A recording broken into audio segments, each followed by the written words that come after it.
जय श्री राधे, जय श्री सीताराम। आज मैं आपको परम पूज्य भाई जी यानी हनुमान प्रसाद पोद्दार जी के वंश परिचय के बारे में बताने जा रहा हूँ। अवश्य श्रवण करें। शास्त्र की यह स्पष्ट उद्घोषणा है, वे माता पिता, वह कुल, वह जाति, वह समाज, वह देश धन्य है जहाँ भगवत परायण परम भागवत महापुरुष अभिभूत होते हैं।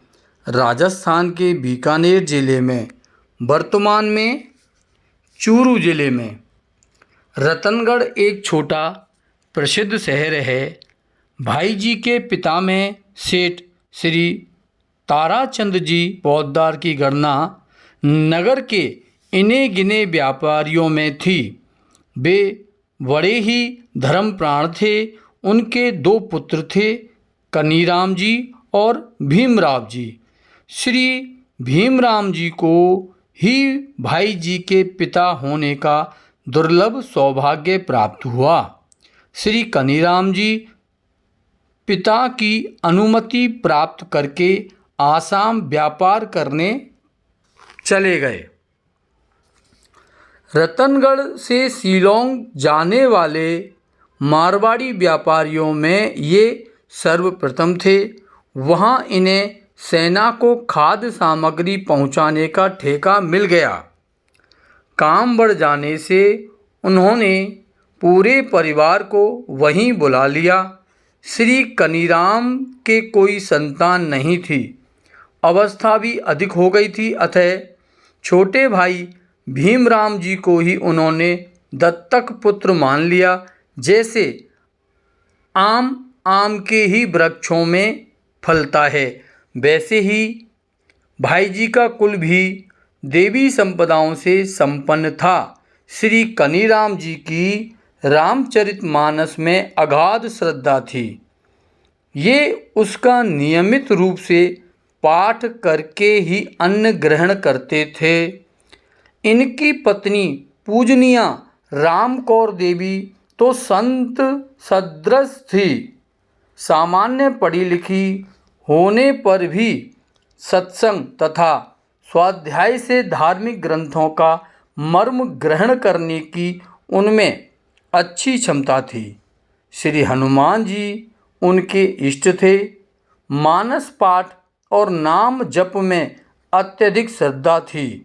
जब तक वे रतनगढ़ में रहीं, गृह कार्य से अवकाश पाते ही वे संतों के चरणों में उपस्थित हो जाती। हर महीने घर में ब्राह्मण भोजन कराती। अनेक प्रकार से गुप्तदान भी किया करती। कलकत्ता में रहती तो प्रातः गंगा स्नान करके 3:30 बजे श्री सामलिया जी के मंदिर में पहुंच जाती। मंगला आरती के दर्शन करके श्री हनुमान जी एवं श्री सत्यनारायण जी के मंदिर दर्शन करने जाती। श्री भीमराज जी बहुत अच्छे सत्संगी थे। सनातन धर्म की रक्षा के लिए उन्होंने कलकत्ते में सनातन धर्म पुष्टिकारिणी सभा की स्थापना की। ऋषिकेश स्थित कैलाश आश्रम के प्रसिद्ध महंत एवं विद्वान पूज्य श्री जगदीश्वरानंद जी ने जब संन्यास लिया तो पहल होशियारपुर पंजाब में से श्री भीमराज जी के पास आए। ईमानदारी इनकी अद्वितीय थी। भूल से भी पराई चीज़ घर में आ जाए तो सहन नहीं होती। एक दिन की घटना है, कलकत्ते में कपड़े का व्यापार था।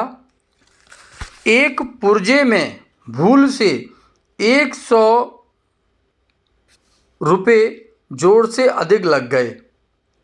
भुगतान देने वाले व्यापारी के यहाँ भी भूल हो गई और 100 रुपये अधिक आ गए। इनके यहाँ केवल सिंह नाम का एक व्यक्ति हिसाब का काम देखता था। 2 दिन बाद उनके ध्यान में वह भूल आई तो उसने सारी बात श्री भीमराज जी को बता दी। सुनते ही श्री भीमराज जी बोले, 100 रुपये अधिक क्यों आ गए? जाओ अभी लौटा कर आओ। उसने कहा, अभी तो शाम हो गई है। वह पूरा बोल भी नहीं पाया था कि श्री भीमराज जी बोले, शाम हो गई तो क्या हुआ, अभी तुरंत देकर आओ, बिना दिए हम रोटी नहीं खाएंगे। यह पैसा हमारे घर 2 दिन रहा, अतः 2 दिन का ब्याज भी देकर आओ। यह है उनकी ईमानदारी का एक नमूना। ये सभी पारिवारिक संस्कार भाई जी के जीवन में बचपन से ही उतर आए। यह मैंने आपको पूज्य भाई जी के वंश परिचय के बारे